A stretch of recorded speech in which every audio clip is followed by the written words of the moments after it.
बिस्मिल्लाहिर्रहमानिर्रहीम। अस्सलाम वालेकुम स्टूडेंट्स, उम्मीद है आप खैरियत से होंगे। लास्ट क्लास में हमने एक न्यूमेरिकल्स के सिलसिले का आगाज़ किया था जिसको आज हम लेके चल रहे होंगे। सेकंड लास्ट क्लास में मैंने एक डेरिवेशन कराई थी और उस डेरिवेशन को करके कुछ एक्सप्रेशन हमने ड्राइव की थी। तो उस एक्सप्रेशन के थ्रू जितने न्यूमेरिकल कवर हो सकते थे और कुछ प्रूफ भी थे जो कि हमने कवर किए वो मैंने करा दिए, ठीक है। और आज जो हम न्यूमेरिकल करने जा रहे हैं इसमें कंप्लीट ट्रैजेक्टरी नहीं है।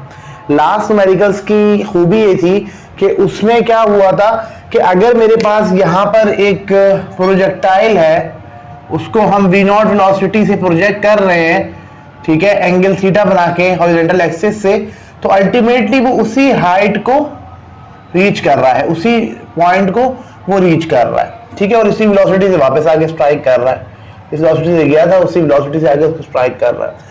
लेकिन आज जो हम केसेस डिफरेंट डिस्कस करेंगे वो भी प्रोजेक्टाइल मोशन के ही केसेस है, लेकिन उसमें ऐसा नहीं है कि ट्रैजेक्टरी कंप्लीट हो। ये तो कंप्लीट ट्रैजेक्टरी है ना, ठीक है, तो उसके लिए हमने एक्सप्रेशन ड्राइव किए थे। अब यहाँ पर आज जो हम केसेस डिस्कस करने जा रहे हैं उनके लिए ट्रैजेक्टरी कंप्लीट नहीं है। एंड पे न्यूमेरिकल कराऊंगा मैं, ऐसे इसमें ट्रैजेक्टरी कंप्लीट है। न्यूमेरिकल के थोड़े से रिवीजन के लिए और कुछ ये कि एक नया कॉन्सेप्ट भी डेवलप हो जाए तो मैंने एंड पे रख दिया, ठीक है, तो हम करेंगे। लेकिन वो करने से पहले कुछ न्यूमेरिकल ऐसे हैं जिनमें कंप्लीट ट्रैजेक्टरी नहीं है, वो हमें डिस्कस करना। तो स्टार्ट करते हैं हम लोग, ठीक है, वक्त ज़ाया किए बगैर। तो आप पहले न्यूमेरिकल को पढ़ लें, फिर मैं भी पढ़ता हूँ और फिर इस न्यूमेरिकल को हम सॉल्व करते हैं।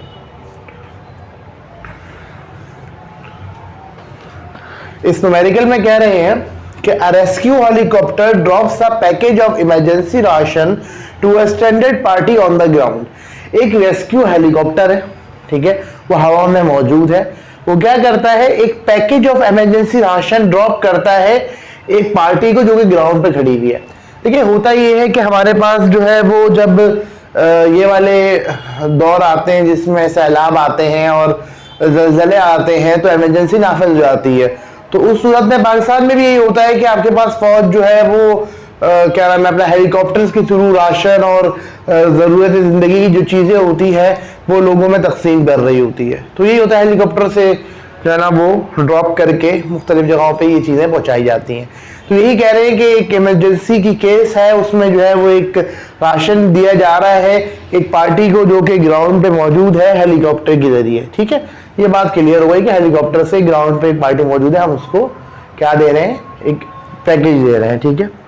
अब ये कह रहे हैं if the helicopter is travelling horizontally at 40 metre per second and at a height of 100 metre above the ground, where does the package strike relative to the point it was released.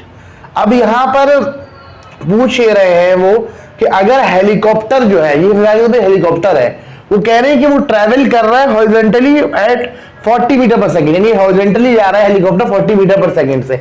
इस horizontally helicopter जो जा रहा है, इससे package जो है ना वो राशन का ड्रॉप होता है, और जब वो राशन जब ड्रॉप होगा तो कहाँ जा, किस पॉइंट तक वो जाएगा, ठीक है, तो उसको आपने जो है वो यह निकालना है। If the helicopter travel horizontally at 40 metre per second at height of 100 metre of the ground, where does the package strike related to the point was released. यानी कि आपके पास जो पैकेज है इनिशियल पॉइंट के मुकाबले फाइनली किस point पे जाके रीच करेगा, ये हमें निकालना है, ठीक है। इसकी क्या मतलब है मैं आपको बहुत वाज़ेह तौर पे समझा दूंगा जब डायग्राम समझाऊंगा। साथ में कह रहे हैं what is the component of velocity of a package just before it hits the ground, और कंपोनेंट्स क्या होंगे वेलोसिटी के जब वो ग्राउंड को हिट करेगा, ठीक है। तो एक मरतबा आप दोबारा न्यूमेरिकल को पढ़ लें ताकि मैं इसको प्रॉपर वे में समझा सकूं और बड़े कूल और रिलैक्स रह के हमें न्यूमेरिकल करना है। तो भाई देखिए, पहली चीज तो ये कि हमारे पास ये एक्सिस, मैंने एक्स एक्सिस और वाई एक्सिस ड्रॉ कर ली है। ये हमारे पास वो बॉडी है, ये वो राशन का पैकेज है जो कि ड्रॉप किया जा रहा है हेलीकॉप्टर से। अब चूंकि हेलीकॉप्टर जो है वो वर्टिकली मूव नहीं कर रहा, वर्टिकली अपवर्ड नहीं जा रहा, वर्टिकली डाउनवर्ड नहीं जा रहा, सिर्फ हॉरिजॉन्टली मूव कर रहा है, तो जो जब आप ये पैकेज ड्रॉप करेंगे हेलीकॉप्टर में से, तो जो उसकी वेलोसिटी होगी वो वही होगी जो कि हेलीकॉप्टर की थी। तो हेलीकॉप्टर की हॉरिजॉन्टल वेलोसिटी 40 मीटर पर सेकंड थी, तो उसकी भी हॉरिजॉन्टल वेलोसिटी 40 मीटर पर सेकंड होगी। अच्छा, चूंकि यहाँ पर कोई वर्टिकल वेलोसिटी नहीं है हेलीकॉप्टर में, ठीक है, तो लिहाजा आप यहाँ पर वर्टिकल वेलोसिटी 0 लेंगे, बल्कि जीरो लेंगे क्या, जीरो है इधर तो आपने जीरो ली है, ठीक है। तो हॉरिजॉन्टली मूव कर रहा है हेलीकॉप्टर। अगर वो कहते हैं कि भाई वो इस तरीके से हेलीकॉप्टर मूव कर रहा है कि 40 मीटर पर सेकेंड उसका हॉरिजॉन्टल कंपोनेंट ऑफ वेलोसिटी है और vertical component of velocity 20 metre per second है, तो यहाँ आप 20 ले रहे होते। लेकिन यहाँ पर उन्होंने क्लियरली मेंशन किया है कि हेलीकॉप्टर हॉरिजॉन्टली मूव कर रहा है, तो लिहाजा इस केस में आप जो वेलोसिटी लेंगे वो हॉरिजॉन्टल लेंगे, वर्टिकल वेलोसिटी आप क्या कर देंगे, जीरो कर देंगे। और इन्होंने बड़ा वाज़ेह बताया था, if the helicopter is travelling horizontally at 40 metre पर second and at a height of 100 metre above the ground, और 100 मीटर की हाइट पर ट्रैवल कर रहा है, तो हमारे पे ये जो वर्टिकल डिस्टेंस है ये 100 मीटर है, ठीक है। अब चूंकि मेरे पास दो डिस्टेंस होंगे, हॉरिजॉन्टल डिस्टेंस भी है, वर्टिकल डिस्टेंस भी है, तो लिहाजा मैंने वर्टिकल डिस्टेंस को y कह दिया, ठीक है। अब ये देखिए जैसे आप ड्रॉप करेंगे तो ये मूवमेंट होगी हमारे पास पैकेज की। देखिए एक तो ये है कि ये इसमें पैकेज ऑफ राशन में हॉरिजॉन्टल वेलोसिटी मौजूद है, वो तो मौजूद ही रहेगी, उसकी वजह से तो ये आगे की तरफ जाएगा, है ना, इस तरीके से आगे की तरफ जाएगा। लेकिन चूंकि हमारे पास जैसे ही ये जब package of ration body influence में आएगी, ग्रेविटी की फोर्स पे जो एक्ट कर रही है, वो जब अकेले तौर पे यानी पूरी तरह इस पे एक्ट होगी, तो क्या होगा, ये पैकेज ऑफ राशन नीचे की तरफ अट्रैक्ट होगा और ये नीचे की तरफ जाएगा। लेकिन चूंकि इसमें हॉरिजॉन्टल कंपोनेंट ऑफ वेलोसिटी है, तो साइमल्टेनियसली नीचे की तरफ जाते हुए हॉरिजॉन्टली आगे की तरफ भी ट्रैवल कर रहा होगा। जैसे कि आप लास्ट चैप्टर न्यूमेरिकल्स करते थे, तो उसमें क्या होता था, बॉडी वर्टिकली नीचे मूव करती थी। इस तरह से नहीं होता था कि बॉडी जो है ना वो आगे जा रही है, वो नी डाउनवर्ड जाती थी, क्योंकि उसमें हॉरिजॉन्टल कंपोनेंट नहीं था। आज हॉरिजॉन्टल कंपोनेंट है, तो बॉडी दो डायमेंशन में मूव कर रही है, हॉरिजॉन्टल डायमेंशन में भी और वर्टिकल डायमेंशन में भी, ठीक है। तो इस तरीके से यहां मूव कर जाएगा। अब क्वेश्चन में उसने पूछा है कि इनिशियल पॉइंट के हवाले से ये आपने बताना है कि आपके पास जो बॉडी है, ठीक है, वो कहां पर जाके जो है ना वो रिलीज होगी। पढ़ने इसको क्या कह रहे हैं, where does the package strike, किस कहां पर जाके पैकेज स्ट्राइक करेगा relative to the point for release. तो ये हमारा पॉइंट है, रेफरेंस है, इसके मुकाबले कहां पर जाके रिलीज होगी, तो वो हम निकाल लेते हैं। तो देखिए वर्टिकली तो चूंकि 100 मीटर की हाइट है, तो 100 मीटर डाउन जाके हमें ये बॉडी मिलेगी, और हमें चूंकि यहाँ पर हमारे पास जो क्या नाम है दूसरी पोजीशन है, एक तो वर्टिकल पोजीशन, तो ये होगा कि भाई ये 100 मीटर डाउनवर्ड जाके हमें मिलेगी। दूसरी जो पोजीशन है इसकी हॉरिजॉन्टल पोजीशन है, हॉरिजॉन्टल पोजीशन यानी एक्स आपने निकालना है, ठीक है। तो जब आप स्पेसिफाई कर देंगे कि हॉरिजॉन्टली इतने डिस्टेंस पे होगी और वर्टिकली इतने डिस्टेंस पे होगी, तो बात क्लियर हो जाएगी। यानी इसने 100 मीटर नीचे मूव किया है और एक्स डिस्टेंस आगे मूव किया है। 100 तो हमें पता ही है, एक्स हम निकाल लेंगे तो इजीली हमारे पास इसकी पोजीशन स्पेसिफाई हो जाएगी। तो बॉडी ने वर्टिकली मूव किया, हॉरिजॉन्टली मूव किया। वर्टिकली कितना मूव करी, तो हमें पता है 100 मीटर नीचे की तरफ जाएगी, तो उसको निकालने की जरूरत नहीं, पहले से ही पता है। बाकी आपको एक्स निकालना है, हॉरिजॉन्टल डिस्टेंस निकालना है, क्योंकि ताकि इसकी आप पोजीशन को स्पेसिफाई कर सके, ठीक है। उसके अलावा जो हमारे पास चीज है कि हमें ना देखिए एक चीज है, यहां पर जब वो स्ट्राइक करेगी तो किसी न किसी वेलोसिटी से स्ट्राइक करेगी ना। देखिए इस पॉइंट पे तो जीरो है वर्टिकल वेलोसिटी, तो इस पॉइंट पे जीरो नहीं होगी। जब अर्थ अट्रैक्ट करेगी अपनी तरफ बॉडी को, तो बॉडी की वेलोसिटी इंक्रीज करती रहेगी, और यहाँ पर आते आते एक मैक्सिमम हद तक वो पहुंच जाएगी स्ट्राइक करने से पहले, ठीक है। तो इस पॉइंट पे जो है ना वेलोसिटी v होगी, और उसको हम रिजॉल्व कर ले तो vh और vv इसके हॉरिजॉन्टल और वर्टिकल कंपोनेंट हो जाएंगे। अच्छा कुछ लोग vx और vy भी लिखते हैं, vx और vy भी लिख सकते हैं, उसमें कोई हरज नहीं है, ठीक है। तो जैसे यहाँ पर vh और vv मैंने लिया है, इस तरह आप vx और vy ले सकते हैं। क्लियर हो गया, ठीक है। तो दो चीजें हमें निकालनी है, एक तो हमने ये निकालना है कि पोजीशन क्या है बॉडी की, तो x निकालना है हमने, और ये हमने निकालना है कि आपके पास जो है वो क्या वेलोसिटी के कंपोनेंट्स होंगे just before hitting the ground, ठीक है। तो अब इसका डेटा बना लेते हैं। देखिए अगर ये हमारे पास कंप्लीट ट्रैजेक्टरी होती तो वो तो हमारे लिए फिर बड़ा ही आसान था, ठीक है, उसको सॉल्व करना, तो हम वो इजीली सॉल्व कर लेते उन एक्सप्रेशंस के जरिए जो हमने ड्राइव की थी। लेकिन चूंकि ये कंप्लीट ट्रैजेक्टरी नहीं है, ठीक है, और तो यहाँ पर वो फॉर्मूलाज एप्लीकेबल नहीं है, वो फॉर्मूला एप्लीकेबल नहीं है। जब फॉर्मूला एप्लीकेबल नहीं है तो हमें शुरुआत से स्टार्ट करना पड़ेगा, तो हम इसको लेके चलेंगे। इस तरीके से डेरिवेशन में हमने शुरू में कहा था कि यहाँ पर उस डेरिवेशन में कहा था हमारा दो किस्म के मोशन, एक हॉरिजॉन्टल मोशन है, एक वर्टिकल मोशन है, ठीक है। दोनों को अलग अलग हमने स्टडी किया था और डेरिवेशन करके कुछ रिजल्ट्स कंक्लूड किए थे। तो यहाँ पर भी ऐसा ही है, इस न्यूमेरिकल में भी हमें वर्टिकल के केस को और हॉरिजॉन्टल के केस को अलग अलग लेके चलना पड़ेगा, क्योंकि दोनों जो मोशंस होते हैं वर्टिकल मोशन और हॉरिजॉन्टल मोशन एक दूसरे से इंडिपेंडेंट होते हैं, एक दूसरे पर डिपेंड नहीं कर रहे होते। ठीक है, तो इनको अलग अलग हम स्टडी करेंगे। पहले हम गिवन कर लेते हैं। आप वाज़ेह तौर पे देख सकते हैं मैंने ए और बी पॉइंट को रिप्रेजेंट किया है, पॉइंट रिप्रेजेंट किया वरना कोई मोशन को ब्रेक नहीं किया हुआ मैंने। ठीक है, बस ये हॉरिजॉन्टल और वर्टिकल मोशन में ब्रेक करेंगे। ए बी मैंने सिर्फ स्पेसिफाई करने के लिए लिख दिया। तो पहले वर्टिकल मोशन की बात कर लेते हैं। वर्टिकल मोशन यहां से स्टार्ट हो रहा है और यहां एंड हो रहा है, तो स्टार्टिंग पे इसकी वेलोसिटी 0 है तो वी जीरो है। ठीक है, इस तरीके से जो डिस्टेंस वर्टिकली ट्रेवल किया जा रहा है वो 100 मीटर है, तो y 100 मीटर आपको गिवन है और एक्सीलरेशन 9.8 मीटर पर सेकंड स्क्वायर होगी। वो तो वाज़ेह और ढकी छुप वाज़ेह है, बिल्कुल ढकी छुपी कोई नहीं है। तो vi 0 होगी, एक्सीलरेशन 9.8 मीटर पर सेकंड स्क्वायर हो गई और आपके पास जो डिस्टेंस है वर्टिकल वो 100 मीटर हो गया। ठीक है, तो वर्टिकल के लिए जो डिस्टेंस है s वो y के बराबर है और वो 100 मीटर के बराबर है। ठीक है, मेरी बात क्लियर है आपको। फिर हम हॉरिजॉन्टल के केस की बात कर लेते हैं। हॉरिजॉन्टल मोशन के लिए हमारे पास जो वेलोसिटी दी हुई है पॉइंट ए पे वो क्या है 40 मीटर पर सेकेंड। ठीक है, ये वेलोसिटी हमें गिवन है और कोई भी चीज हमें गिवन नहीं है। ठीक है, अब रिक्वायर्ड क्या है हमें, रिक्वायर्ड है हमें x और हमें रिक्वायर्ड है हॉरिजॉन्टल कंपोनेंट ऑफ वेलोसिटी और वर्टिकल कंपोनेंट ऑफ वेलोसिटी। तो पहले जरा मैं वेलोसिटी पे डिस्कस कर लूं।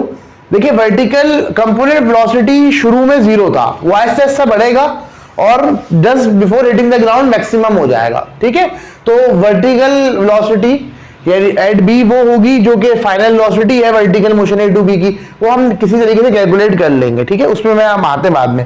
हॉरिजॉन्टल वेलोसिटी की बात करें तो चूंकि आपको यहाँ पर बड़ा वाज़ेह है इस बॉडी पे इस राशन पे जो फोर्स लग रही है वो सिर्फ ग्रेविटी की फोर्स है और ग्रेविटी की फोर्स सिर्फ और सिर्फ वर्टिकल डायरेक्शन में वर्टिकली डाउनवर्ड डायरेक्टेड है, तो लिहाजा उसका कोई इफेक्ट नहीं होगा हॉरिजॉन्टल मोशन के ऊपर। तो जब हॉरिजॉन्टल मोशन पे कोई इफेक्ट नहीं होगा तो अगर ये बॉडी है ये 40 मीटर पर सेकंड से मूव कर रही है हॉरिजॉन्टली और इसके ऊपर हॉरिजॉन्टली की फोर्स नहीं है तो उसी फोर्स से मूव करती रहेगी जब तक उसके ऊपर कोई एनएलएस फोर्स ना लगे, तो कोई एनएलएस फोर्स लगी नहीं रही। तो ये तो न्यूटन फर्स्ट लॉ कहता है हमें। तो लिहाजा चूंकि हॉरिजॉन्टल फोर्स यहां पर कोई मौजूद ही नहीं है तो हॉरिजॉन्टल मोशन में कोई इफेक्ट नहीं पड़ेगा। हॉरिजॉन्टल मोशन जो है वो अपनी यूनिफॉर्म वेलोसिटी से जारी रहेगा जब तक कोई यहां पर हिटिंग का केस नहीं आया सामने। ठीक है, तो हॉरिजॉन्टल वेलोसिटी अब यहां लो यहां लो यहां लो कहीं भी लो, किसी पॉइंट पे लो तो हॉरिजॉन्टल वेलोसिटी सब पॉइंट पर क्या आएगी वही होगी जो इनिशियल पॉइंट पे थी, यानी 40 मीटर पर सेकेंड होगी। ठीक है, अब बात करते हैं एक्स की। एक्स कैसे निकलेगा, देखिए हॉरिजॉन्टल मोशन की मैं पहले बात कर रहा हूं, वर्ड मिक्स नहीं करेगा, क्लियर रहेगा। हॉरिजॉन्टल मोशन की बात कर रहा हूं मैं, तो हॉरिजॉन्टल मोशन जो है वो यूनिफॉर्म वेलोसिटी का केस है। ठीक है, और यूनिफॉर्म वेलोसिटी के लिए जो इक्वेशन हम यूज करते हैं वो है s इक्वल्स टू vt। ठीक है, ये general equation s equals to vt specific करके लिख ले तो यहां पर हॉरिजॉन्टल डिस्टेंस x है और वेलोसिटी वही हॉरिजॉन्टल है और टाइम t है। तो v हॉरिजॉन्टल चूंकि हमें इनिशियल पॉइंट पे पता है तो फाइनल पॉइंट पे हमें पता है वही होगी, तो ये तो हमें पता ही है। हमें क्या चीज निकालनी है, x निकालना है, जबकि टाइम हमें नहीं पता। तो जब तक हमें टाइम नहीं पता जब तक x हमें हमारे पास नहीं निकलेगा। ठीक है, तो x थोड़ा अभी दूर है, उसको हम देखते हैं कैसे हमने डिटरमाइन करना है। अब आ जाते हैं वर्टिकल मोशन के ऊपर। वर्टिकल मोशन में vi गिवन है, a गिवन है और क्या चीज गिवन है मुझे, s गिवन है। ठीक है, y गिवन है, s गिवन है। तो vf equals to vi plus at की इक्वेशन है, s equals to vit plus half at square एक इक्वेशन है जो लगा सकते हैं, और एक इक्वेशन है 2as equals to vf square minus vi square. देखिए आपको इन 5 जो चीजें इस इक्वेशन में पाई जाती हैं वो 3 चीजें पता है, तो बाकी 2 निकालना हमारे लिए इंतहाई आसान है। और जो बच जाती है वो है vf और टाइम। तो यहां पर जैसे कि पूछा हुआ है कि मुझे फाइनल वेलोसिटी निकालनी है, मुझे यहां पर क्या निकालना है, फाइनल वेलोसिटी निकालनी है, vf निकालनी है, यानी वर्टिकल वेलोसिटी एट b निकालनी है, तो वो तो जाहिर सी बात है आप इस इक्वेशन से निकाल सकते हैं। आपको vi पता है, a पता है और s पता है। ठीक है, तो vf पता है, vi पता है और a पता है, सॉरी आपको vi पता है, s पता है और a पता है, तो इस इक्वेशन से आप आराम से vf निकाल सकते हैं। ठीक है, और दूसरी चीज आपको यहां पर टाइम है वो आपको रिक्वायर्ड नहीं है, आपको नहीं निकालना, लेकिन यहां पर अगर आप गौर करें तो यहां पर हमें टाइम रिक्वायर्ड है जो कि हमें मौजूद नहीं है, हमें मिल नहीं रहा हॉरिजॉन्टल केस में। तो देखिए मैंने आपको एक बात पहले ही बताई थी कि देखिए यहां पर जो मोशन हो रहा है, भले से वर्टिकल मोशन और हॉरिजॉन्टल मोशन हो तो साइमल्टेनियसली रहा है ना, बॉडी को यहां से यहां तक पहुंचने में जो टाइम लगेगा वो तो हॉरिजॉन्टल मोशन और वर्टिकल मोशन के लिए सेम ही होगा ना, ऑल्दो ये दोनों साइमल्टेनियसली हो रहे हैं, लेकिन टाइम तो एक जैसे खर्च होगा। तो टाइम आप वर्टिकल मोशन के थ्रू निकालें, हॉरिजॉन्टल मोशन के थ्रू निकालें, वो वही आएगा। तो अभी हॉरिजॉन्टल के केस से मैं कुछ भी नहीं निकाल सकता, ना एक्स निकाल सकता हूं ना टी निकाल सकता हूं, ठीक है। और यहां पर मुझे एक्स निकालना है, जैसे टी मुझे कोई देगा तो मैं निकालूंगा। तो मैं यहां वाज़ेह कर दूं कि टाइम जो है ना वो वर्टिकल केस हो या हॉरिजॉन्टल केस हो, चली एक चीज रही है, तो टाइम तो वर्टिकल का और हॉरिजॉन्टल का कॉमन ही है। तो आप टाइम इस यहां से निकाल सकते हैं। कहां से निकाल सकते हैं? इन इक्वेशन ऑफ मोशन से निकाल सकते हैं। यानी यहां पर हमें वीएफ निकालना तो न्यूमेरिकल का सॉल्यूशन का हिस्सा है, लेकिन टाइम हमें इसलिए निकालना पड़ेगा क्योंकि हमें इसकी हॉरिजॉन्टल डिस्टेंस निकालने के लिए जरूरत पड़ेगी, तो लिहाजा हमें टाइम भी निकालना होगा।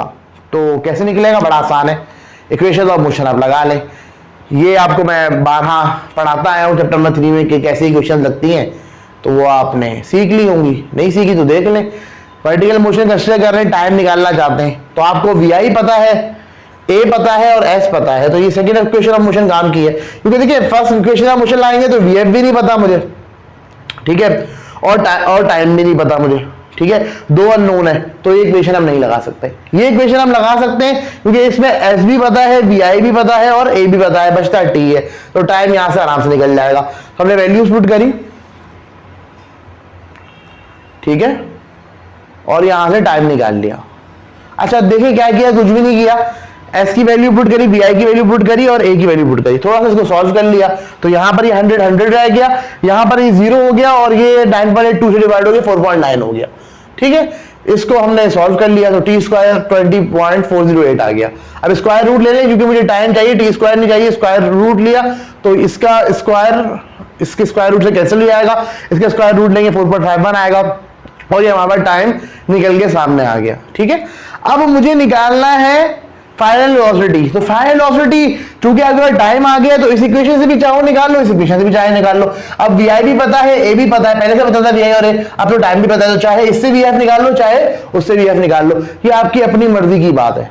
तो first equation of motion use कर रहे हैं, आप थर्ड भी यूज कर सकते हैं, लेकिन देखिए अगर आप खुदा ना खास्ता आपका ये गलत हो गया ना, टाइम गलत हो गया, पेपर में बता रहा हूँ बात कि टाइम आपने गलती से गलत निकाल दिया तो आगे का सोल्यूशन भी गलत हो जाएगा, ठीक है।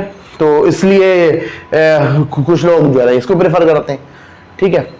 तो आपकी मर्जी की बात है, वो आप जो से लगाना चाहें, ठीक है।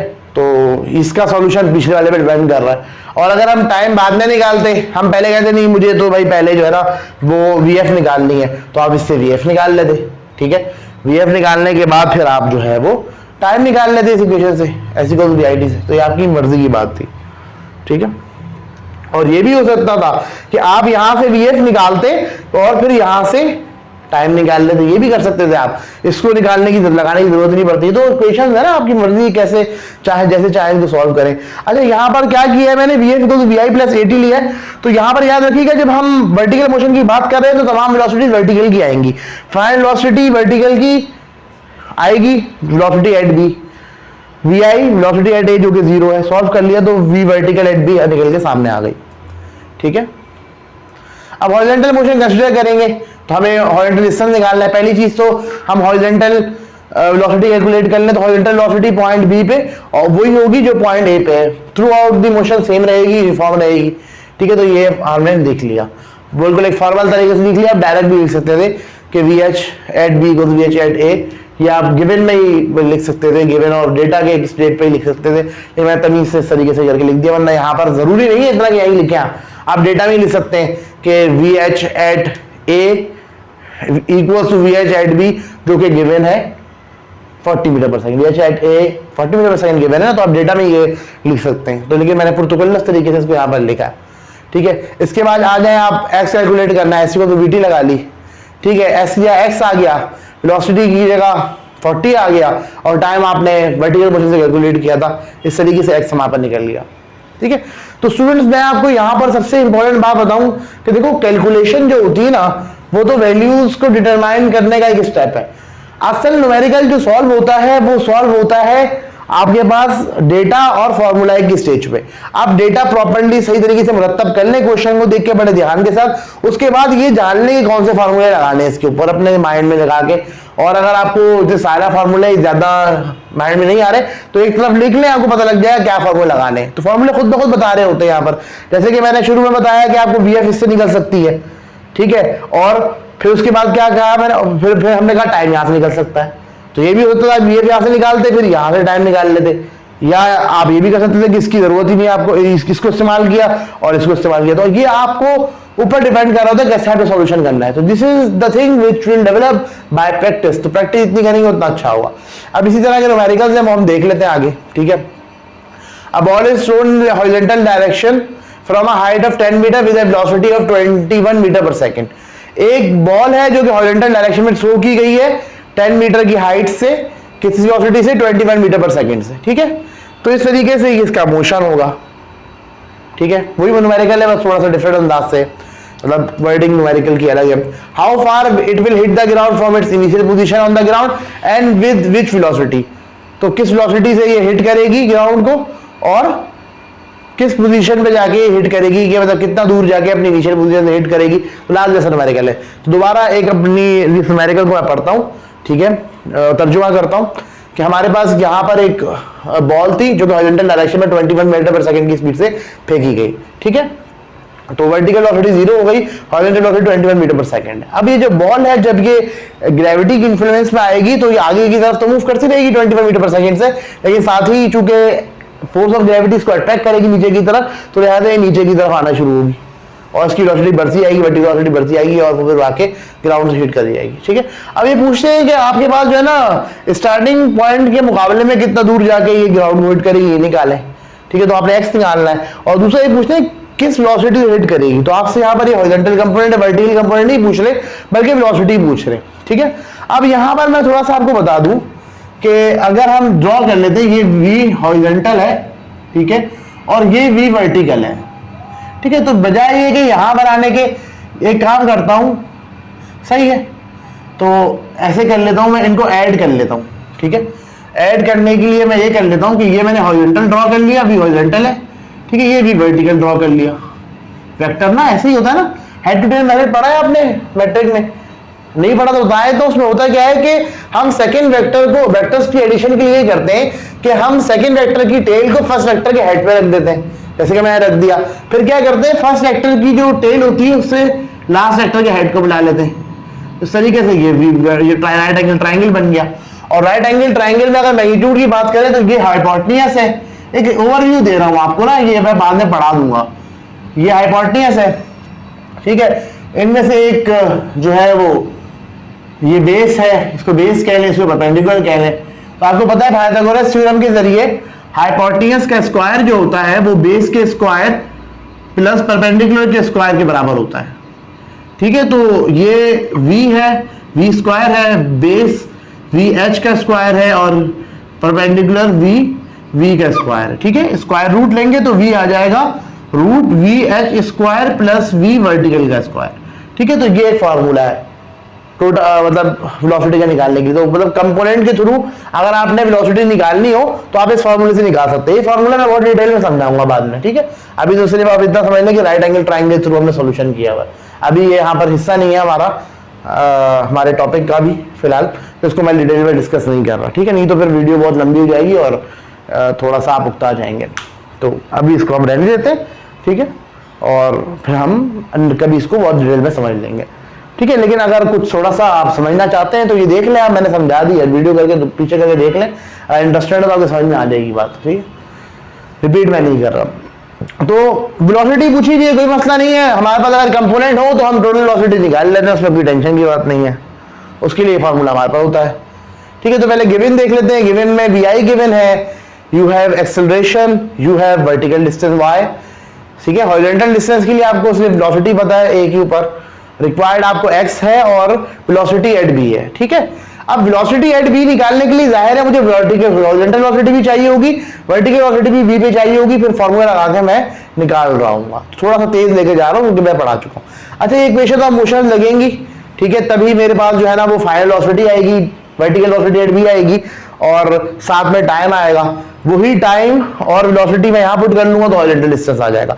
कैसे देखते हैं, और टोटल वेलोसिटी के लिए तो मैंने फार्मूला बता दिया। अच्छा देखिए, वर्टिकल मोशन कंसीडर किया, S equal to we I T plus half it square लगाएंगे तो यहां से आसानी से टाइम आ जाएगा। ठीक है, ये हमारे पास टाइम आ गया।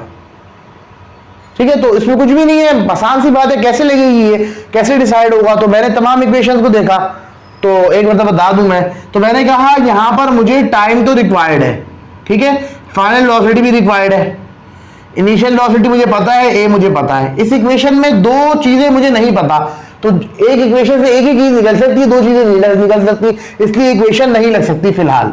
ठीक है, अब इस इक्वेशन की बात करते हैं। इस इक्वेशन में वी आई भी है मेरे पास, ए भी है, एस भी है, यानी वाई मेरे पास है, और मुझे टाइम चाहिए, टाइम है, तो यहां भी टाइम है, वहां टाइम है, तो मैंने एक क्वेश्चन मार्क लगाया। तो ये इक्वेशन मुझे टाइम दे सकती है, तो इससे मैं टाइम निकाल सकता हूं। ठीक है, और इस इक्वेशन से अगर हम देखें, वी आई मुझे पता है, ए मुझे पता है, ठीक है, एस मुझे पता है, वी एफ यहां पर है, तो इस इक्वेशन से वी एफ निकल सकता है। ठीक है, तो आप इस इक्वेशन से वी एफ निकाल लें, इससे टाइम निकाल लें। लेकिन अगर आप इससे टाइम निकाल लेंगे तो यहां पर ये वाला टाइम भी क्या हो जाएगा, मालूम हो जाएगा, फिर आप इससे वी एफ निकाल सकते हैं। ठीक है, तो ये आपके ऊपर है कि आप कैसे निकालना चाहते हैं। सही है, तो मैंने एक तरीका अडॉप्ट किया, मैंने s equal to we I T plus half it square लगा के मैंने क्या निकाला है, टाइम निकाला है। फिर उसके बाद टाइम यहां पुट करके और बाकी चीजें पुट करके वी एफ निकाल दी है।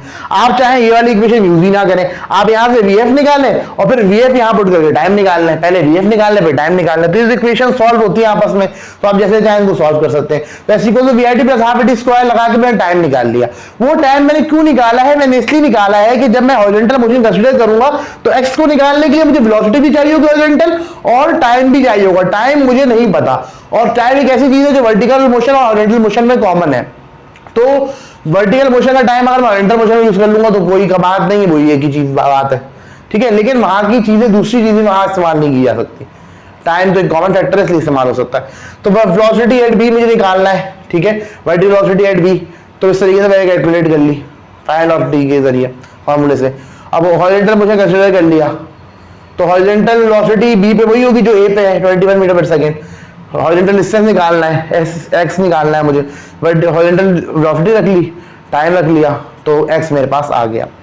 अब कहा है उन्होंने कि वेलोसिटी कैलकुलेट करनी है एट बी, तो ये हो जाएगी v h square plus v v का स्क्वायर और इनके ऊपर स्क्वायर रूट। ठीक है, स्क्वायर रूट के अंडर वेलोसिटीज के कंपोनेंट के स्क्वायर को प्लस कर लें, आपके पास टोटल वेलोसिटी आ जाएगी। ये फॉर्मूला बड़ा कॉमन है, आपने पढ़ा हुआ नहीं पढ़ा तो कोई मसला नहीं है, इसकी डिटेल मैं आपको कभी समझा दूंगा, आज मैं थोड़ी समझाई भी है।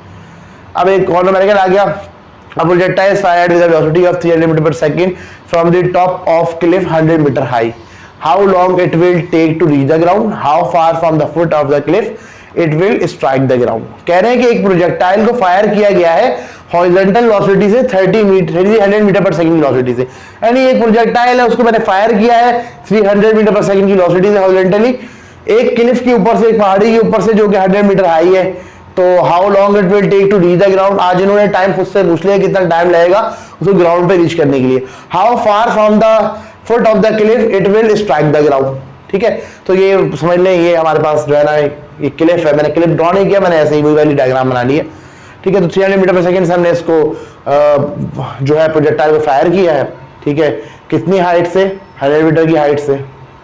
ठीक है, इस तरीके से मूव कर जाएगी। ठीक है, वही चीज है। अब यहाँ पर गिवन में आपको जो है ना इनिशियल वेलोसिटी है, एक्सेलरेशन है और y है। ठीक है, और हॉरिजॉन्टली जो आपको a पे वेलोसिटी पता है। अब रिक्वायर्ड क्या है ये पढ़ लेते हैं। एक तो टाइम हमें रिक्वायर्ड है, ठीक है, और दूसरा ये कि how far from the foot of the Cliff it will strike the ground. तो आपको x पूछा गया है, ठीक है, इसमें वेलोसिटी नहीं पूछी गई। तो x निकालने के लिए आपको पता है s इक्वल टू vt है, x इक्वल टू vht हो जाएगा। हॉरिजॉन्टल वेलोसिटी है, टाइम आपको चाहिए होगा, तो वर्टिकल मोशन से आप टाइम निकालेंगे। टाइम ऐसे ही उन्होंने पूछा हुआ है, तो ये पीछे ऐसा न्यूमेरिकल है, इसमें कुछ भी नहीं है, वही आप लगा लें s equal to we I T plus half t square, उससे टाइम निकाल लिया। फिर हमने बी पे जो वेलोसिटी है हॉरिजॉन्टल वो ए वाली ही होगी, ठीक, वो निकाल लिया, यहाँ से एक्स निकल जाएगा। तो उसको ज्यादा डिटेल में नहीं समझा रहा, ये वही चीज है जो रिपीट हो रही है। अब थोड़ा सा मजेदार केस है, ये देखिएगा जरा, ये है जरा जीदार न्यूमेरिकल, इसको हम करते हैं। A bullet was fired horizontally by 20 metre पर second from the top of a building 20 metre high. एक बुलेट को जो है वो हम हॉरिजॉन्टली फायर कर रहे हैं, ठीक है, 40 मीटर पर सेकेंड की वेलोसिटी से, ये गलती से यहाँ या तो ऊपर गलत लिखा हुआ है या यहाँ गलत लिखा हुआ है, बहरहाल ये 20 है या 40, कोई भी 20 40 हो सकती है, ठीक है। तो बहरहाल एक हॉरिजॉन्टल वेलोसिटी से हम एक बुलेट को फायर कर रहे हैं, ठीक है, ऐसी बिल्डिंग के ऊपर से जो कि 20 मीटर हाई है, ठीक है। तो क्लियर हो गई आपको बात कि आपके पास जो है ना वो बिल्डिंग की हाइट 20 मीटर है, ठीक है, और यहां से एक बुलेट फायर कर रहे हैं हॉरिजॉन्टल वेलोसिटी से, वर्टिकल वेलोसिटी 0 है। अच्छा, आगे क्या कहते हैं, when the bullet was 10 metre above the ground incidentally it hits the bird, जब वो 10 मीटर हाइट पे थी ग्राउंड से, क्या चीज, बुलेट, तो it incidentally hit the bird, तो ये क्या कर रही है, 10 मीटर की हाइट पे, सॉरी हाँ बिल्कुल 10 मीटर की हाइट जब रह गई है ग्राउंड से, तो एक बर्ड को गोली हिट कर जाती, ये बर्ड आ रही थी और 10 मीटर के फासले पे, ग्राउंड में 10 मीटर पे ये जो है ना बुलेट उसको लग गई। तो ये सिनेरियो हुआ है कि बुलेट बजाय ये कि जमीन पे जाके टकराती, वो क्या हुआ, पहले से एक बर्ड आ रही थी उसको जाके हिट कर गई, और इन्होंने लिखा है incidentally it hits a bird, तो ये एक्सीडेंटली नहीं हिट हुई है, जानबूझ के बर्ड को जो है ना गोली मारी गई है, तो इंसिडेंटली यानी उसको जान के हमने जो है ना वो हिट किया बर्ड को, ठीक है। तो पहले अगर ये रास्ते में चूंकि शिकार हो गई गोली, ठीक है, या परिंदा शिकार हो गया गोली से, तो यहां तक का मोशन कंसिडर होगा, नीचे वाला मोशन कंसिडर नहीं हुआ, यानी ये टोटल यहां से यहां तक का मोशन हुआ ही नहीं था, कंसिडर क्या करेंगे, ठीक है। तो हाँ, find the time taking to hit the bird, time निकालना है, and the velocity of the bullet when it hit the bird, और वेलोसिटी क्या होगी जब बुलेट को हिट करेगा। पहली बात ये कि देखिए ये 10 मीटर ऊपर की बात हो रही है, तो नीचे वाला 10 मीटर आप नहीं लेंगे क्योंकि वो आपके मोशन का हिस्सा ही नहीं है। अब ये टोटल था 20, तो 10 निकालने इसमें 10 बचता है, तो हमारा y जो है ना वो कितना हो जाएगा, 10 मीटर हो जाएगा, ठीक है, y हमारा 10 मीटर होगा, आप 20 मीटर नहीं लेंगे। देखिए ये इत्तेफाक है कि ये 20 मीटर था और 10 मीटर ऊपर हम है, तो ये भी 10 हो गया, ये भी 10 हो गया, जरूरी नहीं है। वो अगर कहता है कि 12 मीटर ऊपर हिट करता है तो हमारा ये वाला जो y होता है वो 8 मीटर हो जाता, ठीक है। तो अब हमें क्या निकालना है, टाइम निकालना है, और क्या निकालना है, वेलोसिटी निकालनी है। अब ये केस तो वैसा ही है, लेकिन थोड़ा सा जो है ना इसका डेटा जो हमने मरतब करना था वो डिफरेंट वे में मरतब हो रहा है, तो ये समझ में तो आ गया होगा। हॉरिजॉन्टल वेलोसिटी से आपने एक बुलेट चलाई, ठीक है, वो क्या हुआ, 20 मीटर बिल्डिंग की हाइट थी उससे चलाई आपने, वो रास्ते में ही 10 मीटर ऊपर बर्ड से टकरा जाती है, ठीक है। तो बर्ड से टकराती है उसमें कितना टाइम लगता है और क्या वेलोसिटी होती है टकराने से पहले। तो वर्टिकल मोशन में आपको vi गिवन है, a गिवन है और y गिवन है, ठीक है। हॉरिजॉन्टल में आपको सिर्फ वेलोसिटी एट a पता है जो 20 मीटर पर सेकंड है, यहाँ पर गलती से 40 लिखा हुआ है, ठीक है। तो अब करना ये है हमने कि हमने दो चीजें निकालनी है, एक तो टाइम निकालना है। आपको पता है कि हमें वर्टिकल मोशन की 3 चीजें गिवन है और हमारे पास इक्वेशन ऑफ मोशन है। जब इक्वेशन ऑफ मोशन हमारे पास तीनों मौजूद हो और दूसरी बात यह है कि 3 चीजें मौजूद हो, इक्वेशन ऑफ मोशन मौजूद हो, तो आप बाकी 2 भी निकाल लेते हैं। तो फाइनल वेलोसिटी जो वर्टिकल की है वो भी निकाल लेंगे बी पॉइंट पे, और टाइम जो लगा है वो भी निकाल लेंगे। दूसरी इनकी जो रिक्वायरमेंट है वो क्या है, इनकी दूसरी रिक्वायरमेंट है कि क्या वेलोसिटी होगी बी के ऊपर।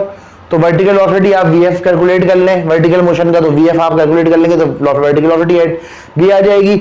हॉरिजॉन्टल वेलोसिटी तो वही होगी 20 मीटर पर सेकंड जो पहले थी, यहाँ गलती से 40 लिखा हुआ है, 20 है ये, ठीक है। तो वो तो वर्टिकल वेलोसिटी एट बी वही होगी जो वर्टिकल वेलोसिटी एट ए है, तो वो तो पहले से समझना वहां पर निकली हुई है। बाकी वो फॉर्मूला लगा के हम जो है ना वेलोसिटी निकाल लेंगे। तो यहाँ से हम आराम से निकल जाएंगे, ठीक है। तो पहले वही तरीका है, इसी को वी आई टी लगा के टाइम निकाल लिया, और सिंपल है न्यूमेरिकल वी एफ निकाल लेंगे जैसे कि लास्ट न्यूमेरिकल हमने निकाली है, ठीक है। फिर उसके बाद हम क्या करेंगे, हम यूजुअली हम नॉर्मली जो है ना हॉरिजॉन्टल वेलोसिटी बता देंगे कि वो वही होगी जो ए पॉइंट पे थी, और इस तरीके से हमें टोटल वेलोसिटी हम निकाल लेंगे। तो इस तरीके से ये 4 न्यूमेरिकल थे, मुख्तलिफ अंदाज से पेपर में आए हैं ये, ठीक है। तो किसी नए अंदाज से पेपर में आ सकता है, इसलिए इनको प्रैक्टिस करें। वैसे ये थोड़े बहुत जो है ना वैल्यूज चेंज करके पेपर में दे देते हैं, ठीक है। लेकिन न्यूमेरिकल को समझना कि ये क्या न्यूमेरिकल है, किस चैप्टर से न्यूमेरिकल हमारे पास आया है, ठीक है, और कैसे इसका सॉल्यूशन होगा और क्या इसकी कंडीशन है, ये समझना बहुत जरूरी होता है पेपर में कि न्यूमेरिकल पहले आपको न्यूमेरिकल देख के पता लग जाए किस चैप्टर का है, किस केस का न्यूमेरिकल है और कैसे सॉल्व होगा, या डिटरमाइन कर लें तो ये बहुत अच्छा हो जाता है। और जो स्टूडेंट न्यूमेरिकल में फोकस रखते हैं तो वो बहुत कामयाब होते हैं, उनके पास बड़ा खुला ऑप्शन होता है कि थ्योरी के साथ उनके न्यूमेरिकल कवर किए हुए होते हैं उन्होंने, और न्यूमेरिकल में फुल मार्क्स मिल रहे होते हैं। तो इसलिए न्यूमेरिकल को बहुत अच्छी तरीके से करा करें, ठीक है, अब हमारे पास एक और न्यूमेरिकल है। ठीक है, अब ये न्यूमेरिकल हम करते हैं, इसके बाद एक न्यूमेरिकल करके हम अपनी क्लास को एंड करेंगे। मुझे पता है टाइम थोड़ा ऊपर जा रहा है, लेकिन बहरहाल आज हमारी कोशिश होगी कि प्रोजेक्टाइल मोशन की न्यूमेरिकल्स को हम खत्म कर लें। अब यहाँ पर केस ये है कि a diver leaps from a tower with an initial horizontal velocity component of 7 metre पर second and upward velocity component of 3 metre पर सेकंड। अब यहाँ पर क्या हो रहा है कि पहले तो हमारे पास हॉरिजॉन्टल वेलोसिटी होती थी, वर्टिकल वेलोसिटी नहीं होती थी। कह रहे हैं कि एक डाइवर जो है, डाइवर क्या कर रहा है, स्विमिंग पूल पे जाने के लिए क्या कर रहा है, छलांग लगा रहा है। तो वो जो जंप करता है, लीप जो करता है, वो इस तरह से करता है। मैंने उसकी बॉडी को शो नहीं किया, यहाँ पर एक अलामती तौर पर मैंने जो है एक बॉडी का सिंबल ही बना लिया। ठीक है, जब वो लीप करता है या जंप करता है तो उसकी जो हॉरिजॉन्टल कंपोनेंट ऑफ वेलोसिटी होता है वो है 7 मीटर पर सेकंड और वर्टिकल कंपोनेंट ऑफ वेलोसिटी जो है वो 3 मीटर पर सेकंड है। कह रहे हैं find the component of her position and velocity after 1 second. 1 second गुजरने के बाद उसकी जो वेलोसिटी के कंपोनेंट्स हैं और जो पोजीशन के कंपोनेंट्स हैं वो हमने निकालने हैं। तो ये हमारा जो है इनिशियल रेफरेंस पॉइंट है। ठीक है, और वर्टिकल वेलोसिटी 3 मीटर पर सेकंड, हॉरिजॉन्टल वेलोसिटी 7 मीटर पर सेकंड है। ठीक है, अब उस तरीके से मूव करेगा। ठीक है, और इसके बाद हमें जो है ना दो चीजें निकालनी है, इसके जो पोजीशन के कंपोनेंट्स हैं वो हमें निकालना है। हमें वर्टिकल डिस्टेंस नहीं गिवन, इसका 1 सेकंड के बाद क्या होगा तो हमें निकालना है आज। कि इस तरह हॉरिजॉन्टल डिस्टेंस नहीं गिवन हमें, वो तो हम वैसे भी निकाल सकते, वो हमने निकालना है। इसके अलावा हमें एक वेलोसिटी के कंपोनेंट निकालने होंगे, इसके क्या नाम है अपना 1 सेकंड के बाद। ठीक है, तो हो सकता है मे बी 1 सेकंड के बाद ये यहाँ हो, ये यहाँ हो, या यहाँ हो, या यहाँ हो। तो मैंने ऐसी एक रैंडम यहाँ पर ड्रॉ कर लिया।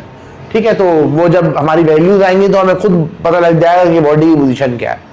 तो इसका डेटा मुरतब कर लेते हैं। तो पहली बात तो ये कि वर्टिकल मोशन अलग कंसीडर होगा, हॉरिजॉन्टल मोशन अलग कंसीडर होगा। तो वर्टिकल मोशन की बात करें तो यहाँ इनिशियल वेलोसिटी जो है 3 मीटर पर सेकंड है। ठीक है, एक्सेलरेशन मेरे पास कितनी है, 9.8 मीटर पर सेकंड स्क्वायर। ठीक है, और कोई चीज जो आपको पता हो यहाँ पर, ठीक है, और कोई चीज आपको पता है देख सकते हैं तो यहाँ देख लें। ठीक है, तो एक्सेलरेशन हमें पता है, इनिशियल वेलोसिटी हमें पता है, फाइनल वेलोसिटी हमें निकालनी है, डिस्टेंस हमने निकालना है।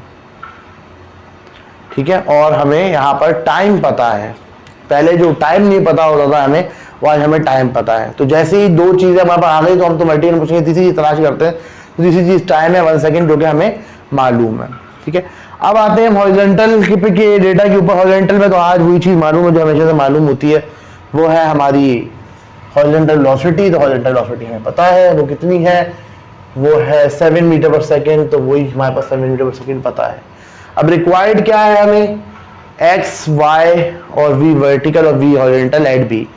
तो फॉर्मूले यूज कर लेंगे हम। सही है, जब वी आई पता है, ए पता है, टी पता है, तो वी एफ आपने निकालना है। तो v f equal to we i plus a t निकल जाएगा। सही है, और आपने क्या चीज निकालनी है, वाई निकालना है। तो उसके लिए आप s equal to we I T plus half a t square लगाए। तो ये तो बड़ी अच्छा सा केस हो गया कि फर्स्ट इक्वेशन ऑफ मोशन लगाई तो फाइनल वेलोसिटी आ गई, सेकंड इक्वेशन ऑफ मोशन लगाई तो ऐसा आ गया हमारे पास। ठीक है, और जो हॉरिजॉन्टल की इक्वेशन है, हॉरिजॉन्टल मोशन के लिए जो यूनिफॉर्म वेलोसिटी या केस की इक्वेशन होती है s equal to v t, वो यूज हो जाएगी। तो जरा धीरे से और हौले से हम जो है ना इसको लगा लेते हैं।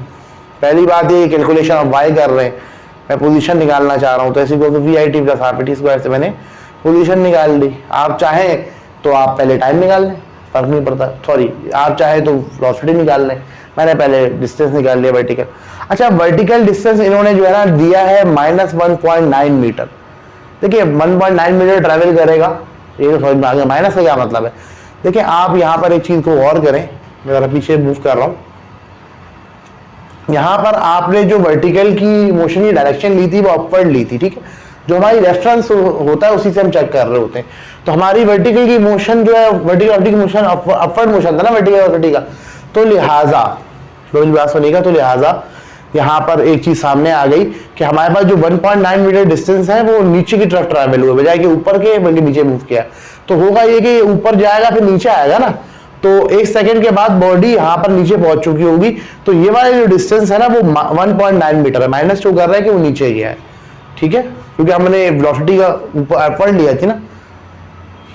ठीक है, आप वेलोसिटी को माइनस में ले लेंगे, प्लस में आ जाएगा, तो उसकी जरूरत नहीं है। वाई आ गया, फिर आपने क्या किया, v f equal to we i plus a t use कर ली, उससे फाइनल वेलोसिटी आ गई। ठीक है, ये भी -6.8 मीटर पर सेकेंड है, क्योंकि जब गया था तो अपवर्ड वेलोसिटी से गया था, जब जंप कर लेगा तो नीचे आ जाएगी ना वेलोसिटी। वेलोसिटी भी दिखा देता हूँ चले, ताकि क्लियर हो जाए आपको बात। तो वेलोसिटी की डायरेक्शन है वो नीचे की तरफ हो जाएगी। तो मैंने कहा था ना उस वक्त अभी हम कुछ कह नहीं सकते। देखें, जब यहाँ नीचे की तरफ आएगा तो पहले अपवर्ड डायरेक्शन में थी वेलोसिटी, अब डाउनवर्ड डायरेक्शन में वेलोसिटी है, तो ज़्यादा नेगेटिव तो आएगा। ठीक है, तो इससे वाजे हो रहा है। अगर ये फर्ज करे नेगेटिव नहीं आता, ये डिस्टेंस नेगेटिव नहीं आता, तो ये बॉडी यहाँ पर अगर मिसाल मौजूद है तो हमें समझ में आया था कि 1 सेकेंड तक वहां तक नहीं पहुंची है। अब हॉरिजॉन्टल केस की बात करेंगे तो हॉरिजॉन्टल केस के लिए आपको निकालना है तो पहले तो आप हॉरिजॉन्टल वेलोसिटी बी पे वही होगी जो कि ए पे थी। ठीक है, तो ये तो वाजे है। ठीक है, हमें निकाल भी दिया, अभी निकालना भी था। अब यहाँ पर आपने एक्स निकालना है तो एक्स इक्वल टू वी से एक्स निकाल लें। ठीक है, तो जैसे पहले निकालते 7 मीटर आया तो ये नेगेटिव नहीं आया, बॉडी आगे की तरफ ही मूव कर रही है। Horizontal motion, horizontal velocity 7 metre पर सेकंड इस तरीके से थी ना, आगे की तरफ थी, तो बॉडी ने आगे ही मूव किया तो देखो एक्स पॉजिटिव आया। नेगेटिव आता था मतलब पीछे मूव किया, जो कि जाहिर उसे नहीं करना था।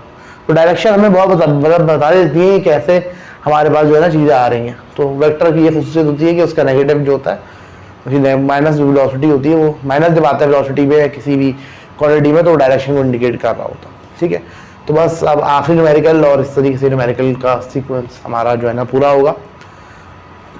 अब जरा जो मैंने न्यूमेरिकल्स करा है एक लंबी सांस लें ठंडी सी, और इन न्यूमेरिकल्स को अपने ध्यान से निकालें और आ जाएं लास्ट क्लास में जो हमने न्यूमेरिकल डिस्कस किए थे उनको अपने आप ध्यान में बिठा लें। ठीक है, जिसमें एक कंप्लीट ट्रैजेक्टरी थी। तो उसको स्टार्ट करते हैं न्यूमेरिकल को। इतना मुश्किल न्यूमेरिकल नहीं है, बस सॉल्यूशन थोड़ा सा मुश्किल है, कैलकुलेशन का जो मेथड है वो थोड़ा मुश्किल है। ठीक है, उसको हम देखते हैं कैसे करना है। तो हम कह रहे हैं कि a boy standing 10 meter from a car from a building can just barely reach the roof of a 12 meter above him when he throws a ball at the optimum angle with respect to the ground। क्या लिखा हुआ है? कह रहे हैं कि एक लड़का खड़ा हुआ है 10 मीटर से, 10 मीटर पे एक बिल्डिंग से ना, just barely reach the roof of 10 meter above him when he throws a ball at the optimum angle with respect to the ground। एक लड़का 10 मीटर के फासले पे खड़ा हुआ है किससे? एक बिल्डिंग से। जब वो एक बॉल फेंकता है, इंग्लिश थोड़ी गाड़ी इंग्लिश लिखी हुई है, जब वो बॉल फेंकता है तो जस्ट जो है ना वो बॉल उसकी रूफ से टच करती, मतलब बिल्कुल बिल्कुल उसके बराबर से ऊपर से बिल्कुल लग के, समझ लो जा लगती तो नहीं, बस लग के जाती है। ठीक है, इस तरीके से वेलोसिटी हमने इसको प्रोजेक्ट किया तो इस तरीके से जाती, जस्ट उसके ऊपर से। ठीक है, फ्लाइंग नहीं करती, जस्ट उसके ऊपर जाती है। ठीक है, अब यहां पर क्या कह रहे हैं? Find the initial component of the find the initial velocity component of the ball also find the angle. आप इनिशियल जो उसकी वेलोसिटी थी, find the initial velocity component of initial velocity हमें निकालनी, इनिशियल वेलोसिटी कंपोनेंट हमने निकालने। हमने आज इनिशियल वेलोसिटी नहीं निकालनी बल्कि हमने इनिशियल वेलोसिटी के कंपोनेंट निकालने हैं, और दूसरी चीज ये कि हमें एंगल निकालना है, थीटा एंगल निकालना है। ठीक है, चलो इस पे आते, पहले हम थोड़ा डिस्कस कर लें। पहली बात है कि ये फासला जिसपे वो खड़ा हुआ था बिल्डिंग से वो 10 मीटर है, तो हमें ये फासला नहीं चाहिए बल्कि पूरा फासला लेना है। ठीक है, तो ये 10 मीटर है तो ये भी 10 मीटर होगा, पता है ना आपको कोई बात। तो ये तो जब उन्होंने कह दिया कि जस्ट रूफ के ऊपर से गई है तो ये मैक्सिमम हाइट तो ये हो गई ना, मैक्सिमम हाइट ये हो गई, तो मैक्सिमम हाइट पे जो है ना वो रेंज आधी होती है। ठीक है, तो ये 10 मीटर ये हो गई, 10 मीटर ऐसे हो गई। ठीक है, तो आगे ये रेंज 20 मीटर हो गई और ये मैक्सिमम हाइट 12 मीटर हो गई। हर आप लोग की ज़्यादा बात नहीं समझा देता हूँ। देखिए, उसने कहा था कि आप 10 मीटर के फासले बिल्डिंग से खड़े में, ठीक है, और आप थ्रो करते हैं तो जस्ट बिल्डिंग के टॉप पे से वो गुजरती है, बस ऐसे कि वो उसको छूती हुई जा रही है। तो इस पॉइंट पे आपको पता है ये मैक्सिमम पॉइंट है, मैक्सिमम हाइट का पॉइंट है, तो जमीन से लेकर इस तक का फासला मैक्सिमम हाइट हो गया। इस पॉइंट पे वर्टिकल वेलोसिटी 0 होगी, तो वैसे ही हमें पता है। ठीक है, इसको बताने वाली कोई बात नहीं है। ठीक है, अब इसके बाद जो फासला होगा ना वो उतना ही होता है, और जितना टाइम यहाँ तक पहुंचने में लगता है उतना टाइम यहाँ तक नहीं पहुंचेगा। इतना हॉरिजॉन्टल डिस्टेंस यहाँ तक होगा उतना ही हॉरिजॉन्टल डिस्टेंस यहाँ तक होगा। ठीक है, तो ये 10 है, ये 10 है, तो ये डिस्टेंस 20 हो गया जिसको हम रेंज कह रहे होते हैं, और ये मैक्सिमम हाइट ही 12 मीटर हो गया। ठीक है, तो ये क्यों 12 मीटर मैक्सिमम हाइट लिया मैंने? बस जस्ट उसके ऊपर से गई है तो ये कोई मैक्सिमम पॉइंट था जहां से वो निकली है, तो ये एक न्यूमेरिकल में मेंशन्ड है। ठीक है, तो इसलिए मैंने लिया। अब मुझे क्या निकालना है? इनिशियल वेलोसिटी v0 के कंपोनेंट्स निकालने हैं। पहले तो ये होता था कि हमें v0 निकालना होता था, ठीक है। तो इनिशियल वेलोसिटी के मुझे क्या निकालने, कंपोनेंट्स निकालने, तो वो कोई मसला नहीं, मैं निकाल लूंगा कंपोनेंट, देख लेंगे कैसे निकलेंगे। दूसरी चीज उसने क्या बोला है, एंगल निकालना है, हमें थीटा निकालना है। अच्छा मेरे दोस्तों, लास्ट क्लास में मैंने ये बड़ा डिटेल में समझाया था, थीटा हमारे पास एक रेंज के लिए किसी वैल्यू ऑफ वी नॉट के लिए तो दो पॉसिबल एंगल्स होते हैं, थीटा और थीटा डैश, जो कि अगर एक थीटा निकाल लिया आपने तो 90 में माइनस कर लेना, उसको दूसरा थीटा निकल जाता है। ये सिर्फ उस केस के लिए जब हमारे पास एक रेंज हो और उसके लिए दो थीटा पॉसिबल होते हैं, और उन दो थीटास के लिए कॉरेस्पॉन्डिंगली दो टाइम्स होते हैं और दो मैक्सिमम हाइट्स होती हैं। लेकिन जब हम हाइट और रेंज एक साथ यहां पर मेंशन कर दें तो दो लॉन्च एंगल नहीं होते, एक ही लॉन्च एंगल होता है, सही है। यानी इस रेंज के लिए इस हाइट के लिए एक ही लॉन्च एंगल पॉसिबल होगा। अगर आप इस हाइट को हटा दें, ओके, हाइट वेरिएबल है, तो इस 20 मीटर रेंज के लिए दो पॉसिबल एंगल ऑफ थीटा हो सकते हैं, ठीक है। बाहर क्लास समझा चुका हूं। अब देखिए हमारे पास रेंज गिवन है और हाइट गिवन है, और हमसे जो है ना कंपोनेंट्स ऑफ वेलोसिटी पूछा हुआ है और एंगल पूछा हुआ है, ठीक है। बिस्मिल्लाह करते हैं। गिवन क्या है, हमें हाइट गिवन है, मैक्सिमम हाइट गिवन है, और हमें रेंज गिवन है। और हमसे जो पूछा जा रहा है वो हॉरिजॉन्टल वेलोसिटी पूछी जा रही है, वर्टिकल वेलोसिटी पूछी जा रही है, ठीक है, और साथ में थीटा पूछा जा रहा है, ठीक है। तो पहले तो एक है, हम इनके फार्मूले लिख लें। मैक्सिमम हाइट का फार्मूला ये होता है और रेंज का फार्मूला ये होता है। One thing is just clear, अगर इस फॉर्मूले में मैं वैल्यूज पुट कर सकता हूं तो जी की वैल्यू मुझे पता है वो पुट कर सकता हूं, और हाइट और रेंज की वैल्यू मुझे पता है वो मैं पुट कर सकता हूं। अगर मैं इन फॉर्मूले में रेंज की और हाइट की वैल्यूज पुट करूंगा तो इस इक्वेशन में v naught square sine square theta बच जाएगा, ना वी नॉट पता है थीटा पता है, और इसमें v naught square sine 2 theta बच जाएगा, ठीक है। और साइन 2 थीटा मैंने आइडेंटिटी बताया था लास्ट क्लास में, 2 साइन थीटा कॉस थीटा के बराबर होती है, ठीक है। तो ये फॉर्मूला हमने यूज करने हैं।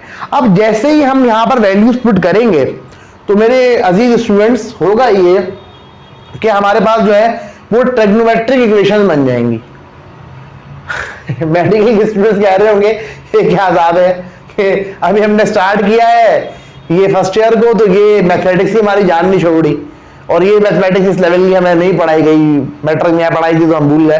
बहरहाल ट्रिग्नोमेट्रिक इक्वेशंस तो मैट्रिक में नहीं सॉल्व कराई गई, और शायद जो स्टूडेंट अभी मुझसे पढ़ रहे हैं सामने आप बैठे हो तो आपने मैथमेटिक्स का जो चैप्टर है फर्स्ट ईयर में इससे रिलेटेड ट्रिग्नोमेट्री से रिलेटेड जिसमें इक्वेशन सॉल्व की जाती है वो ना किया हो अभी तक, तो आप कह रहे हो क्या हमारे पल्ले मुसीबत बांध दी। तो लेकिन यहाँ पर तो भाई मैं तो यही कहूंगा फिजिक्स तो यही खत्म है कि आपने रेंज पुट की, हाइट पुट की, तो क्या आ गया, दो इक्वेशंस आ गई। उस इक्वेशन में दो ही अननोन है, एक थीटा अननोन है, एक वी नॉट अननोन है, दो इक्वेशंस और दो आपके पास अननोन, तो वो सॉल्व हो जानी चाहिए।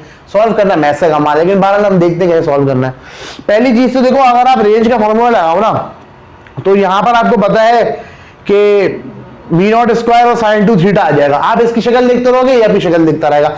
जबकि हम हाइट को लगाएं तो हाइट के फॉर्मूले में देखो क्या है, v naught square sine square theta over 2g, ठीक है। वी नॉट पे भी स्क्वायर है और साइन पे भी स्क्वायर है, तो इसको ये टोटल पे अगर स्क्वायर लगा ले तो बच जाएगा वी नॉट साइन थीटा। तो लेट्स स्टार्ट विद इट। और कभी भी पेपर में फंस जाओ, इक्वेशन सॉल्व ना हो रही हो, तो आप उसको लो, वैल्यूज पुट करो और इक्वेशन बना दो, जैसे जैसे आप सॉल्व कर ही लोगे। तो बिस्मिल्लाह करते हैं, पहले हाइट का फॉर्मूला लगाते हैं, ठीक है, और उसमें वैल्यूज पुट करते हैं, ठीक है। तो बजाय कि मैंने ये करने के मैंने पहले पता क्या किया है, पहले मैंने हाइट का फॉर्मूला लिखा, ठीक है। हाइट मुझे पता है 2g वैसे है, तो 2gh मुझे वैसे ही नोन है, ठीक है। V naught sine square theta, जैसे कि मैंने पहले भी यहां पर आपको दिखाया था, मैंने इसको कर लिया ब्रैकेट के अंदर और इस पे लगा लिया स्क्वायर, ठीक है। ब्रैकेट में कर लिया, स्क्वायर लगा लिया, ताकि मैं और स्क्वायर में जान छोड़ाऊंगा, ठीक है। तो ये बच गया वी नॉट साइन थीटा, आगे वैल्यूज पुट कर ली तो ये आ गया v naught sine theta equals to 15.33, ठीक है। मैंने पहले एडजस्टमेंट कर ली, पहले मेकअप कर लिया, उसके बाद जो है मैंने वैल्यूज पुट कर लिया। आप पहले ही वैल्यूज पुट कर ले, एच पुट कर ले, जी पुट कर ले, ठीक है। तो ये आ जाएगा 15.33 एक साइड पे। दूसरी साइड पे v naught square sine square theta बचता था, तो मैंने ब्रैकेट लगा के इसके ऊपर स्क्वायर ले लिया, तो जो है मैंने इस तरीके से जो है ना इसको लिख लिया, यानी v naught square sine square theta के ऊपर मैंने होल पे स्क्वायर ले लिया, ठीक है। अच्छा, मैंने होल पे स्क्वायर क्यों लिया है वो भी आपको बता दूं कि पहली बात यह कि एक स्क्वायर का जो आंसर मौजूद था इस इक्वेशन में, वो मैंने खत्म किया। जाहिर सी बात है स्क्वायर हो रहा हो इक्वेशन में तो उसको सॉल्व करना मुश्किल होता है, इसलिए यहाँ फायदा ये हो गया कि स्क्वायर का आंसर यहाँ से खत्म हो गया।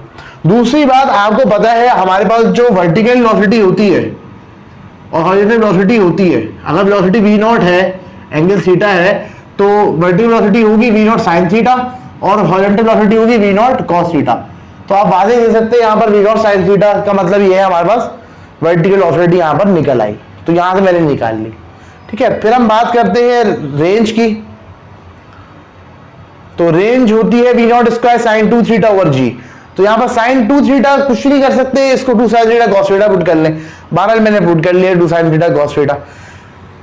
ये 20 है, ये 2 है, 9.8 है, इनको एक तरफ कर लेंगे, सॉल्व हो जाएंगे। 9.8 को इधर भेज देंगे, 2 को इधर भेज देंगे, तो वैल्यूज का तो मतलब खत्म हो गया। अब बच गया v नॉट स्क्वायर और साइन थीटा कॉस थीटा बचा। ठीक है, 2 को बीच में से हटा दें, 2 तो दूसरी साइड पे चला जाएगा इक्वेशन के। अब देखिए v नॉट स्क्वायर यहां लिख लेता हूं, नजर आ रहा होगा, v naught square sine theta और कॉस थीटा बच रहा है। तो गौर करो, मैंने v नॉट साइन थीटा पहले ही निकाल चुका हूं मैं हाइट की इक्वेशन से। तो इस v नॉट, एक v नॉट साइन थीटा के साथ लिख लो और एक v नॉट कॉस थीटा के साथ लिख लो। ठीक है, तो v नॉट साइन थीटा और v नॉट कॉस थीटा मैंने क्या कर लिया, लिख लिया। समझ रहे ट्रिक से, साइन थीटा एक v नॉट इसका लगा दिया और कॉस थीटा v नॉट इसका लगा लिया। ठीक है, तो यहां पर मुझे v नॉट साइन थीटा तो पता ही है इक्वेशन 1 से 15.33, इसको मैंने पुट कर लिया।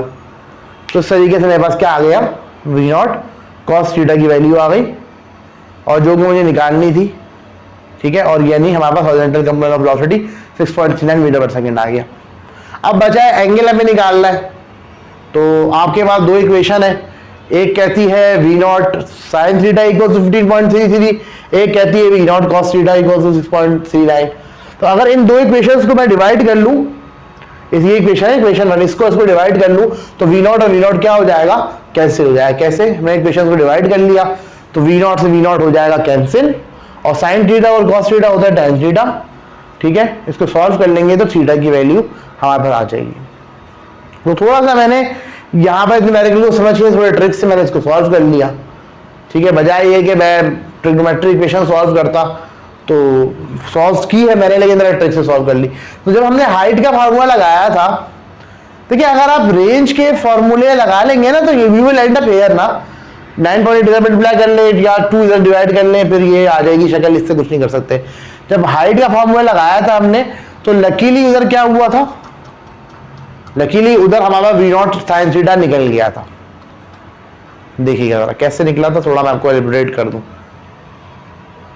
देखो जब मैंने v नॉट यहाँ पर हाइट का फॉर्मूला लगाया तो h 2 और g तो मुझे पता था वो एक वैल्यू की फॉर्म में आ गए, v naught square sine square theta बच गया। यहाँ पर मेरा ख्याल आया कि देखो v नॉट भी स्क्वायर है, साइन स्क्वायर भी स्क्वायर है, साइन भी स्क्वायर है, तो इनको एक ब्रैकेट में ले लें और ऊपर स्क्वायर लगा लें, अंडर रूट लिया तो ये स्क्वायर भी खत्म हो जाएगा।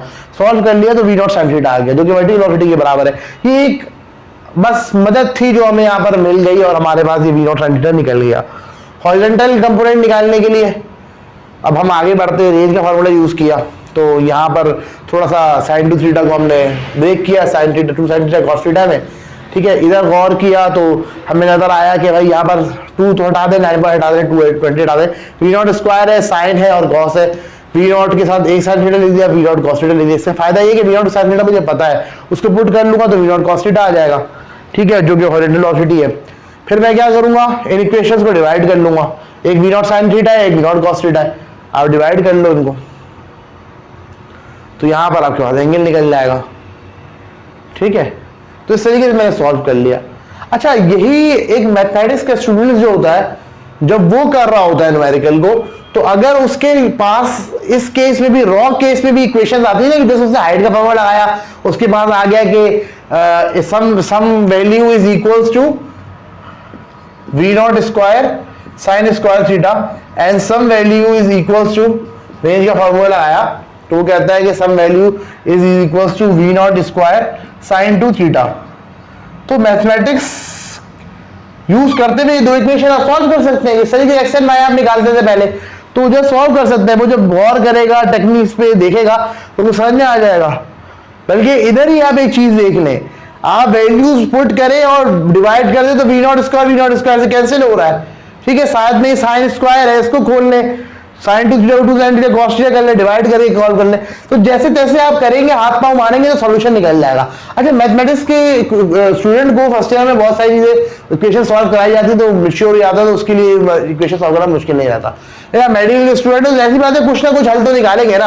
ये दो वैल्यूज आपके निकल गई, या तो आप इसको डिवाइड कर दोगे, अगर आपने इसको डिवाइड कर दिया तो वी नॉट स्क्वायर कैंसिल हो जाएगा, साइन स्क्वायर थीटा है, ये two sine theta cos theta होगा, तो एक साइन जो है ना, एक साइन से कट जाएगा, कॉस थीटा साइन थीटा की इक्वेशन रहेगी। करते कराते you will and up with a solution, जैसे तैसे सॉल्यूशन निकल ही जाएगा। तो आप बस बिस्मिल्लाह करें, रास्ते निकलते जाते हैं। ठीक है, बाल पेपर में इतनी टेंशन की जरूरत नहीं, ऐसे ही सवाल आएगा तो ऐसे ही होगा, वैल्यू जस्ट चेंज कर देंगे।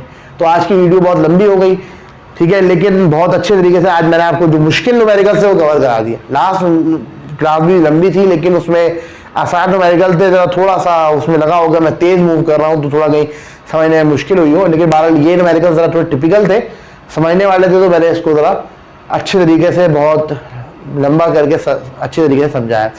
अब यहाँ पर एक बात आप नोट कर लें कि देखिए, आपने एक तो ये है कि देखिए, जो स्टूडेंट्स हमारे पास कोचिंग अफोर्ड नहीं कर सकते, या किसी तरीके से उनको अच्छे टीचर अवेलेबल नहीं है, या वो नहीं पढ़ पा रहे, तो उनको ये चैनल रेकमेंड करें आप, ताकि वो ये वीडियोस के सिलसिला देख सके और आराम से पढ़ सके। अब होता ये है कि जैसे फॉर एग्जांपल एक स्टूडेंट है, वो पढ़ने का उसका दिल नहीं करता, वो यूट्यूब पे बैठा होता तो वीडियो सामने आती चले, वो कहता है मैं थोड़ा सा पढ़ ही लूँ, तो उस केस में ऐसे स्टूडेंट को फायदा जाता है जो थोड़ा निकम्मा होता है और नहीं पढ़ना चाह रहा होता। तो इसलिए आप इस सीरीज को, वीडियोस की जो है ना, वो दूसरों को भी रेकमेंड करें, चैनल को सब्सक्राइब करें और इसको थोड़ा सा प्रमोट करें, ताकि ये आम मासेस तक पहुंचे, आम लोगों तक पहुंचे, क्योंकि अभी तो जाहिर एक लिमिटेशन तक है, ये कुछ लोगों तक ही पहुंचा हुआ है। तो इसके साथ मुझे इजाजत दें, आपका बहुत शुक्रिया, अल्लाह हाफिज।